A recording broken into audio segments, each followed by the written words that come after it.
How to make screen brighter on iPhone. To get started, go ahead and open up the Settings application on your phone.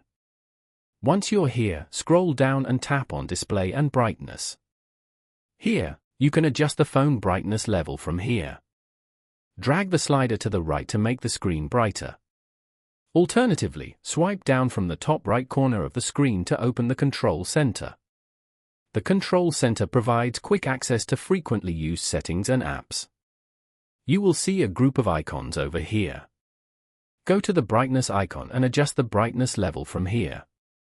Hold and drag it upwards to increase the brightness. Following these steps, you can easily make screen brighter on iPhone. Thank you for watching.